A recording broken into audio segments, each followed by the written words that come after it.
everyone, welcome back to Newsroom. I'm Chelsea Smith. This is your Middle East U.S. entertainment news here on YouTube. I air on Fridays, bringing you the latest on reforms and economics based on reports put out by the Middle East news media outlets. I do this weekly review and it's based off my interest. Thank you everyone for joining me. Last week, we talked about tax administration reforms and food security laws. Let's take a look at this week's headlines. Economy News Baghdad reports the governor of the central bank, Mustafa Ghalib, announces that the central bank has launched development initiatives that exceed 17 trillion dinars so far. A statement by the central bank received by Al-Iqtisad News says that the Central Bank of Iraq organized its cooperations with Ministry of Environment, Agriculture, and Water Resources, the Association of the Iraqi Private Banks, and the private sector, a specialized workshop on climate change, desertification, and national security.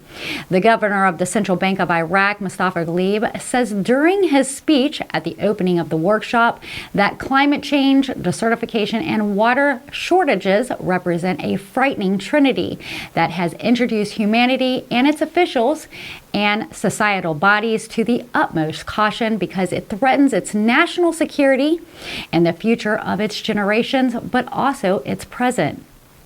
He also added that the Central Bank of Iraq has intervened through financial facilitation measures and development initiatives, the total of which has exceeded 17 trillion so far, pointing out that when we had studied with the Ministry of Environment the risk of climate change and heat emissions, we decided to face challenges related to clean energy and sustainability. And we also launched an initiative to finance the purchase of unit generating electricity from renewable energy at the amount of 1 trillion dinars. A number of ambassadors of the Arab and foreign countries and representatives of the international institutions, in addition to representatives of ministry and some governorates and directors of relevant authorities, participated in this workshop.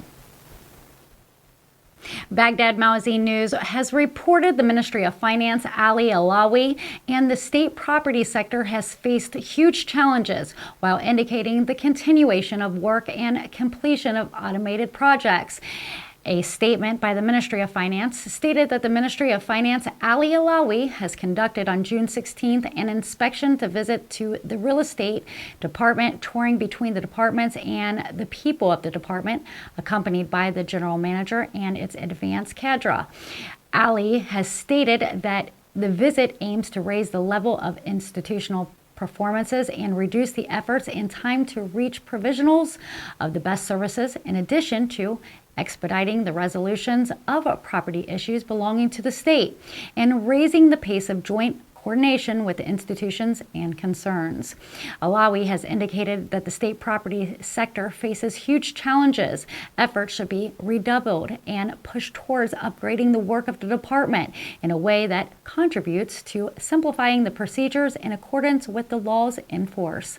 Alawi has stressed that the ministry is continuing to implement what was stipulated in the white papers adopted by the government in light of the rapid changes witnessed by Iraqi society and to advance the capabilities of the department by providing interest opportunities and finding real solutions to obstacles and difficulties with the aim of advancing the construction and reconstruction process in it. He has stressed that the continuation of ministry efforts to complete work automation projects and make more bids to complete transactions, reduce the momentum resulting from citizens' review, and reduce red tape and redundancies. Shafak News has reported the Kyrgyzstan leader, Mauser Barzani, met Thursday at his residence in Salahuddin Resort with the U.S. ambassador to Iraq, Elena Romanovsky. A statement issued by Barzani's headquarters stating that the political situation and the latest development in the political process in Iraq were another focus of their meeting, where Mauser Barzani expressed his views on political process and the solutions to political crisis in Iraq. The U.S. ambassador pointed out to the stability enjoyed by the Kyrgyzstan region, stressing that their country will continue to support the corporations with the Kyrgyzstan regional government and the development of relations in various fields. Diebold Nixdorf has announced that Al Qurda's Islamic Bank is the first to deploy the DN series ATMs in Iraq. The bank's ATMs will be monitored by Vymanics viewed software to detect and prevent downtime, optimize performance, and reduce costs for the bank. I have heard lots of speculation, but no other data has been released at this time.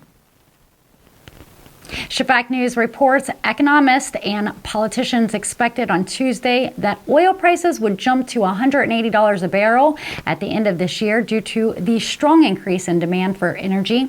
And most traders, policymakers, and analysts expect energy demands to grow strongly over the next year.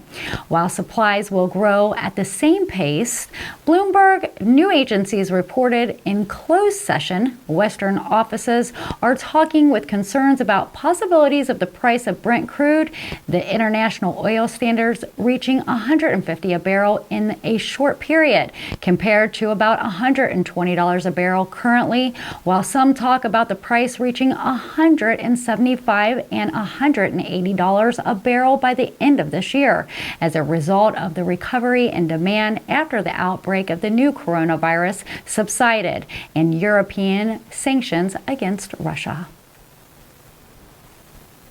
Shafak News reports the Independent High Electoral Commission in Iraq commented on Sunday that the Sadr's bloc representatives submitted their resignation from Parliament, while revealing a surprise about the replacement who will take their place in Parliament.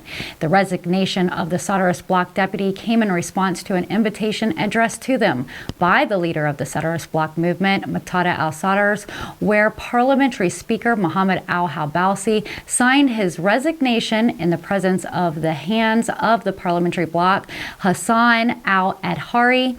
He pointed out that the commission will collect the names and numbers of the Sadr's bloc replacement as they are not known, and this matter needs time after receiving the resignation of the representative officially to search for the replacement in the electoral district from which a Sadr's bloc representative resigned. Well, I know it's Friday. I won't be keeping you long. The news has been minimal regarding the Dinar. I do not do the political back and forth due to the political stalemate in their country, which has no relevance to the reinstitution of the Dinar. Hopefully soon we will hear more from the central bank. In the meantime, we have to remain patient. You've been watching Newsroom Weekly Review. I'm Chella Smith, your Middle East U.S. entertainment news on reforms and economics, bringing you the latest Dinar news without having to keep up with all the different outlets. I'm here on YouTube every Friday, so don't forget to subscribe, and if you like my content, give me a thumbs up. Shout out to Currency 365 for his continued support. If you want to learn about stocks or cryptos while waiting on the dinar to revalue, you can join him and his crew for the most recent updates. You can find him on YouTube or Patreon. Well, everyone, it's been really hot here in the United States. Temperatures have been really hard to deal with. Hopefully you're hanging out by the pool or in the cool air conditioning. That's all I have for this week's newsroom. I'll see you guys next week. Thank you for spending your time with me. You guys are extremely important to me. Have a great weekend, everyone, and take care.